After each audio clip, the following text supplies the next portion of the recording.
think I like you best when. Assalamualaikum warahmatullahi wabarakatuh. Perkenalkan, nama saya Rizka Utami. Saya dari kelas manajemen 641C01. NIM saya 64240865. Nomor absen saya 3.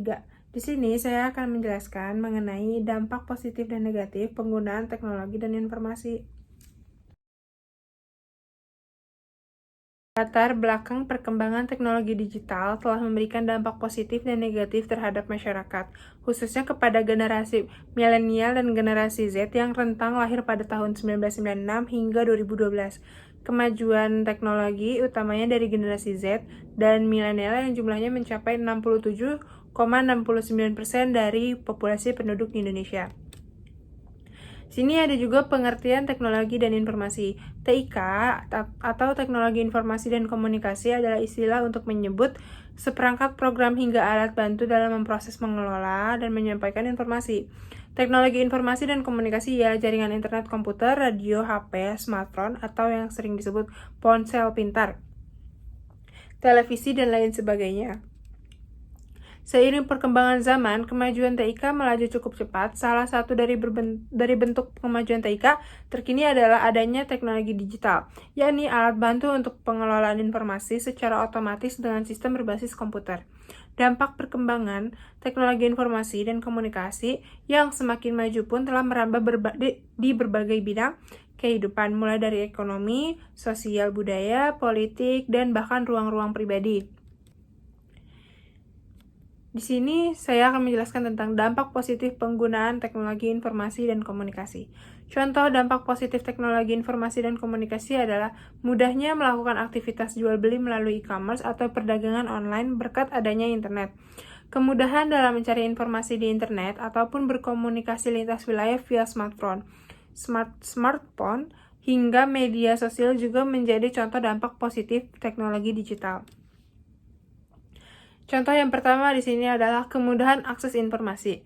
Teknologi, khususnya internet, telah memberikan akses yang lebih mudah dan cepat terhadap segala jenis informasi. Orang juga dapat mengetahui informasi dari seluruh dunia dari penggunaan teknologi. Jika dahulu Anda mengandalkan surat kabar atau televisi untuk tahu informasi terkini, sekarang internet mengambil peran keduanya. Kehadiran internet membuat penyebaran informasi terjadi dengan sangat cepat, bahkan real time. Apa yang terjadi di detik ini bisa Anda tahu juga di detik itu juga.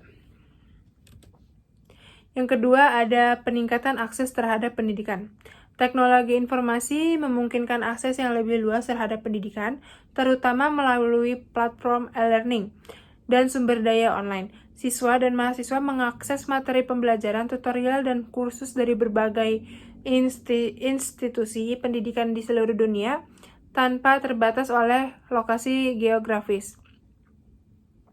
Digitalisasi ini sangat membantu terutama saat pandemi COVID-19 berlangsung di seluruh dunia. Semua sekolah melakukan aktivitas sekolah secara daring dikarenakan aksesibilitas yang terbatas. Meskipun pandemi telah mereda, e-learning tetap menjadi pilihan beberapa siswa dan pengajar baik di sekolah formal atau informal. Di sini juga ada peningkatan kualitas komunikasi. Teknologi komunikasi seperti aplikasi pesan instan, media sosial, dan video call mempermudah orang untuk terhubung dengan keluarga, teman, dan rekan kerja secara seluruh dunia. Hal ini juga memungkinkan komunikasi yang lebih cepat dan efisien dalam bisnis pemerintahan. Selanjutnya, ada juga peningkatan produktivitas. Dalam dunia bisnis, teknologi meningkatkan efisiensi dan produktivitas pekerja. Otomatisasi proses bisnis, perangkat lunak manajemen proyek, hingga alat kolaborasi online membantu organisasi atau perusahaan dalam mencapai tujuan mereka. Di sini juga ada kemudahan transportasi.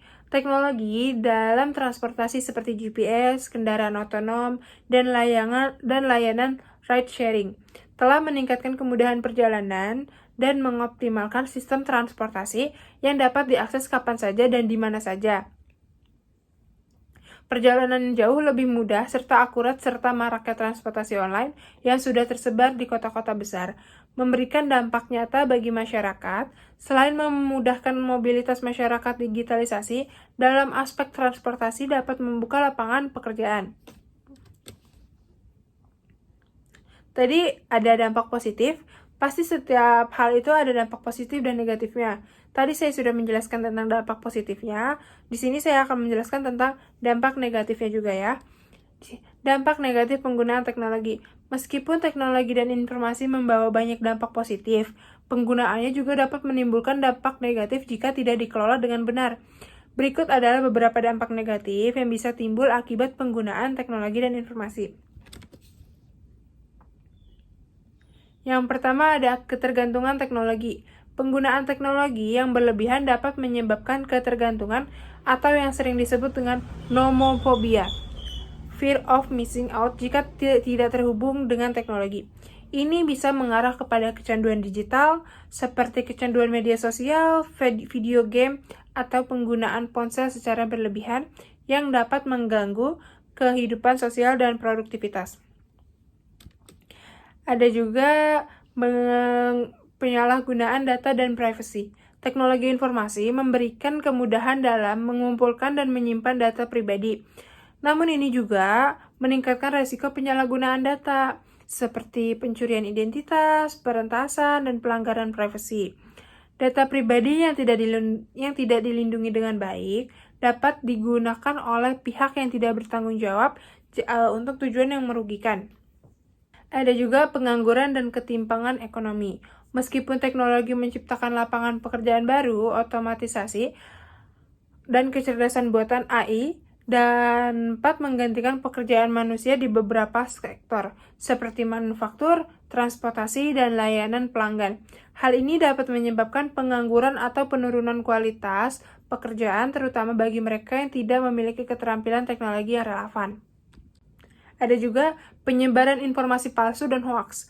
Akses mudah informasi melalui internet memungkinkan penyebaran informasi yang tidak terverifikasi dengan cepat.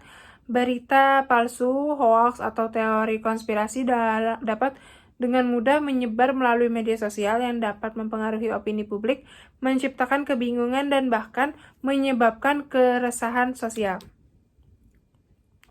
Ada juga gangguan kualitas tidur. Penggunaan perangkat teknologi, terutama layar ponsel, komputer, atau TV sebelum tidur dapat mengganggu pola tidur. Cahaya biru yang dipancarkan oleh layar dapat mengganggu produksi melatonin, hormon yang mengatur tidur, yang menyebabkan gangguan tidur, kelelahan, dan penurunan kualitas hidup. Mungkin cukup sekian dari presentasi saya mengenai dampak positif dan negatif penggunaan teknologi informasi. Terima kasih. Wassalamualaikum warahmatullahi wabarakatuh.